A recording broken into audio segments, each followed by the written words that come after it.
Hi అండి రైతు సోదరులకు నమస్కారం. మీరు చూస్తున్నారు ఎమరేట్స్ యూట్యూబ్ ఛానల్. నేను బిచ్ నాయక్. ఇవాళ కనుక మనం చూసుకున్నట్లయితే మనం మిరప పంటలో ఉన్నాము. డేట్ వచ్చేసి ఇవాళ జనవరి 22. సో మనం ట్రాజెంటా థర్డ్ డోస్ స్ప్రే చేసి కరెక్ట్ 3 రోజులు వారం రోజులు అవుతా ఉంది. ఈ వారం రోజుల్లో మనం ఏమేమి తేడాలు గమనించాం ఒకసారి చూపిస్తాను. ఆ తర్వాత నెక్స్ట్ ఈ ట్రాజెంటా స్ప్రే చేసిన తర్వాత మనము నిన్న సాయంకాలము డిఫెండరు ఆర్బిటారు స్ప్రే చేయడం జరిగింది.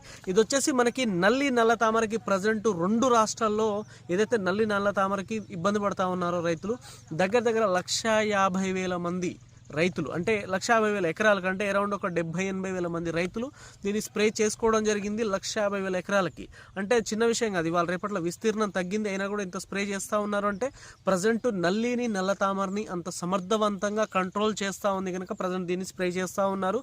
దీని రిజల్ట్ ఇప్పుడు మనం స్ప్రే చేసిన తర్వాత ఎలా ఉందో ఒకసారి నేను చూపిస్తాను. సో మనం కనుక చూసుకున్నట్లయితే ఈ ట్రాజెంటా స్ప్రే చేసి దగ్గర మనకి వారం రోజులు అవుతా ఉంది. వారం రోజుల తర్వాత ఇప్పుడు కింద కాపు సెట్ అయి ఉంది, మొత్తం పండు ఉంది. అది మళ్ళీ తెంపియాల్సిన అవసరం ఉంది. బట్ ఇంత కాపు సెట్టింగ్ ఇలా గ్రోతింగ్ వస్తూ ఉంది కనుక మనము ఈ టైంలో కొంచెం దీన్ని డిలే చేస్తూ ఉన్నాము. కాపు తెంపియడము డిలే చేస్తూ ఉన్నాము. మీరు గమనించవచ్చు ఒకసారి మొత్తం గ్రోతింగ్ వచ్చింది కింద ఇంత పండినా కూడా. ఆ తర్వాత మనకి ఆ గ్రోతింగ్ రావడము, పూత రావడము, ఎక్కడ నల్లి నల్ల తామర సమస్య లేకపోవడం, అంత క్లీన్గా గ్రీనిష్గా కనపడతా ఉంది. సో అందుకోసం అని చెప్పేసి ఈ టైంలో కాపు సెట్ అయినా కూడా సెకండ్ స్టెప్ కాపు సెట్ చేసుకోవడానికి, దానితో పాటు నల్లిని నల్ల తామరని అంతా క్లీన్ చేసుకోవడానికి, కంట్రోల్లో పెట్టుకోవడానికి ఖచ్చితంగా మీరు దీన్ని స్ప్రే చేసుకో అని చెప్పేసి మనం చెప్పడం జరిగింది అంతకుముందు. సో మనం స్ప్రే చేసాము. స్ప్రే చేసిన దానికి గాను ఈ గ్రోతింగ్, దాంతోపాటు ఫ్లవరింగ్ మా దగ్గర కూడా అప్పుడు నల్లి వచ్చిందని చెప్పేసి ఇంకో డోస్ మనం స్ప్రే చేసుకోవడం జరిగింది.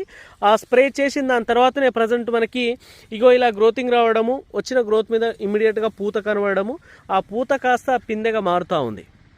ఇది పరిస్థితి. సో ఈ టైంలో ఒకసారి నల్లి నల్ల తామర కోసము ఖచ్చితంగా ట్రాజెంటా స్ప్రే చేసుకొని మిరప పంటని నల్లి నల్ల తామర క్లీన్ చేసుకోండి. సెకండ్ స్టెప్ గ్రోతింగ్ తీసుకురండి, ఖచ్చితంగా దాంతో వస్తూ ఉంది.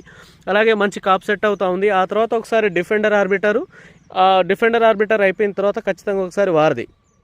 ఇలా కనుక మీరు ఈ 3 డోసులు స్ప్రే చేస్తే మీ తోట పిక్చరే మారిపోద్ది. ఆ తర్వాత ఒకసారి అలెక్సా 5G, ఆ తర్వాత వచ్చేసి ఇంకో డోసు సఫారీ. ఈ 5 డోసులు కనుక పడిపోతే ఖచ్చితంగా 8 నుంచి 10-12 క్వింటాల్ కాపు సెట్టే అవకాశాలు ఉన్నాయి కనుక ఖచ్చితంగా మీరు ఈ డోసెస్ పర్ఫెక్ట్గా ఫాలో అవ్వండి. 100కి 100% మంచి దిగుబడులు అయితే తీస్తారు. థ్యాంక్ యూ అండి.